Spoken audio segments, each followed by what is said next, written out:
Hello दोस्तों, मैं अदिति की वाणी यूट्यूब चैनल से। दोस्तों, आज मैं आपके सामने एक छोटी सी कहानी सुनाने जा रही हूँ। आशा करती हूँ आपको ये कहानी पसंद आएगी। एक बार की बात है, धरती पर बहुत अच्छी फसल हुई थी क्योंकि इस वर्ष बारिश काफ़ी अच्छी हुई थी। सभी किसान बहुत खुश थे कि इस वर्ष उनके घर अनाज से भर जाएंगे और वे अपने परिवार का अच्छे से भरण पोषण कर पाएंगे। परंतु उनसे एक गलती हो गई। जब फसल पककर तैयार हुई तो परंपरा के अनुसार उसका भोग सबसे पहले देवताओं को लगाया जाना था, खासकर भगवान इंद्र को, क्योंकि उन्हीं की कृपा से समय अनुसार अच्छी बारिश होती थी। पर इस वर्ष सभी किसान खुशी के मारे ये रिवाज ही भूल गए। अब देवताओं के राजा इंद्र ठहरे बड़े अभिमानी। उन्हें ये बात बहुत ही नागवार गुजरी और वो बहुत क्रोधित हो गए। बहुत ही गुस्से में वे किसानों के सामने प्रकट हुए और कहा कि आने वाले 12 वर्षों में धरती पर एक बूंद भी बारिश नहीं होगी और इस कारण कोई भी किसान अनाज की खेती नहीं कर पाएगा। आने वाले 12 वर्ष, ये सुनकर किसानों की भिग्गी बज गई और वे बहुत घबरा गए। उन्हें अपनी गलती का भी एहसास हो गया, पर अब क्या? वो कर क्या सकते हैं? रीति रिवाज का उन्होंने ढंग से पालन नहीं किया। सभी किसान हाथ जोड़कर भगवान इंद्र से माफी मांगने लगे। त्राहिमाम प्रभु, दया दिखाइए प्रभु, हमें क्षमा करें, हमारे बाल बच्चे भूखे मर जाएंगे। आप दयावान हैं प्रभु, देवों के देव हैं, हम तुच्छ प्राणी से भारी गलती हो गई प्रभु, हमें इतना कठोर दंड ना दे। शुरू में भगवान इंद्र तो टस से मस न हुए, लेकिन किसानों के बार बार अनुग्रह करने पर उनका गुस्सा थोड़ा शांत हुआ। उन्होंने किसानों से कहा, मैं अपना कहा हुआ वापस तो नहीं ले सकता, परंतु अगर भगवान शिव ने अपनी डमरू बजा दी तो फिर बारिश हो सकती है। लेकिन किसान समझ गए थे ये कोई आसान उपाय नहीं है। भला भगवान शिव ऐसा क्यों करेंगे? वे तो भगवान इंद्र को बहुत मानते हैं और उनकी बात रखने की पूरी कोशिश करेंगे, और अब 12 वर्षों बाद ही बारिश होगी। सारे किसान दुखी होकर घर वापस आ गए। पूरी धरती जो खुशियों से सरोवर थी, अब वहां गम के बादल छाए हुए थे। सारे किसान हताश होकर अपने अपने घरों में बैठ गए और खेती के सारे काम करने भी छोड़ दिए, क्योंकि उन्हें पता था कि बिना बारिश के कुछ भी नहीं वो कर पाएंगे। और उनके 12 वर्षों का लंबा इंतजार शुरू हो गया। परंतु उन्हीं किसानों में एक किसान था, मनसुख, जो हमेशा की तरह ही अपनी हल बैल लेकर खेत जाता, काम करता और वापस आता। उसे ये करते हुए महीनों बीत गए। बाकी किसानों ने तो पहले सोचा कि वो आदतन ये काम कर रहा है, क्योंकि शायद वो घर पर उसे बैठा नहीं जा रहा है।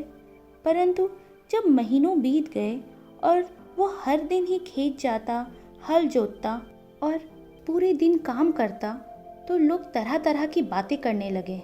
कोई कहता वो पागल हो गया, कोई कहता वो सदमे में चला गया है और नहीं जानता कि वो क्या कर रहा है, और कुछ लोग तो उसका मजाक भी उड़ाने लगे।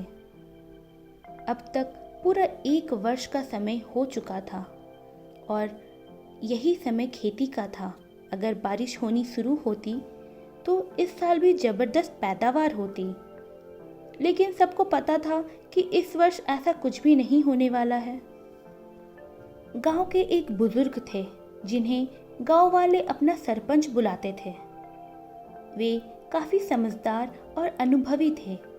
सरपंच जी को भी मनसुख का व्यवहार थोड़ा अजीब लगा, पर दूसरों की तरह मजाक उड़ाने की जगह उन्होंने मनसुख से जाकर पूछा कि भाई, तुम ऐसा क्यों कर रहे हो?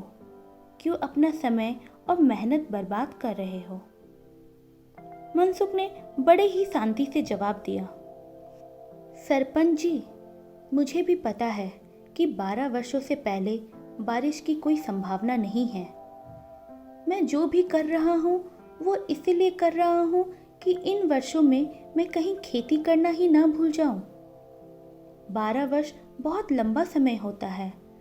अगर सभी लोग घर पर बैठे रहेंगे तो जमीन कैसे जोतनी है, बीज कैसे रोपने हैं और फसल कैसे काटना है, ये सारी चीज़ें हम भूल जाएंगे। घर बैठे बैठे हम शारीरिक रूप से भी कमज़ोर हो जाएंगे। मैं चाहता हूँ कि मैं अपनी खेती करने का अभ्यास जारी रखूँ, ताकि जब बारिश होगी तब मैं फसल उगाकर अपने परिवार का पेट पाल सकूं। उसकी बातें कैलाश पे बैठी माँ पार्वती भी सुन रही थी। वो मनसुख की बातों से काफ़ी प्रभावित हुई। उन्होंने भगवान शंकर के सामने भी उस किसान की तारीफ की।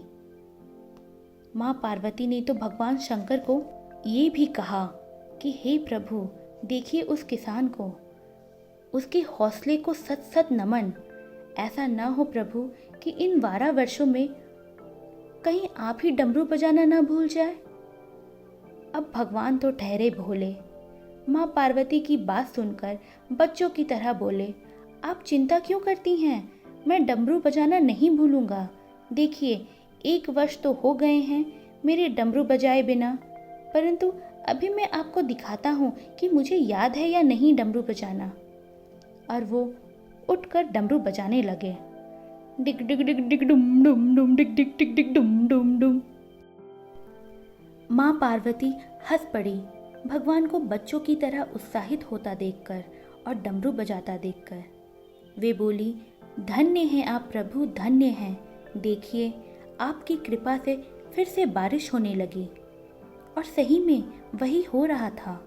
भगवान इंद्र के कहे अनुसार धरती फिर से बारिश से भीग रही थी और खेत उस बारिश से अपनी प्यास बुझा रहे थे। किसानों में भी खुशी की लहर फैल गई बारिश को देखकर, लेकिन अब उन्हें अपनी गलती का एहसास हुआ और मनसुख के काम करने का मतलब समझ आया। मनसुख ने खेत के सारे काम पहले ही कर रखे थे। जैसे ही बारिश हुई खेतों की सिंचाई भी हो गई और अब धरती से उसकी फसल अंकुरित होनी भी शुरू हो गई थी, जबकि बाकी किसान के खेत वैसे के वैसे ही बेजान पड़े थे और मनसुख के खेत लहलहा उठे थे। दोस्तों, अगर हम लॉकडाउन की वर्तमान स्थिति को देखें तो हमारी सिचुएशन भी कुछ इसी कहानी की तरह ही है। हमें नहीं पता कि ये लॉकडाउन कब खत्म होगा और कब हम अपने पुराने काम और दिनचर्या में वापस आएंगे।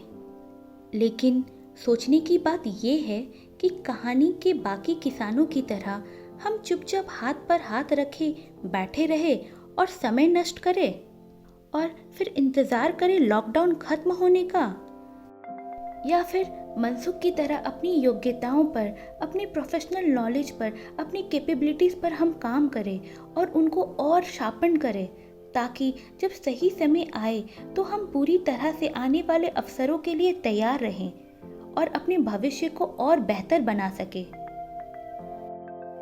रुक जाना नहीं तू कहीं हार के,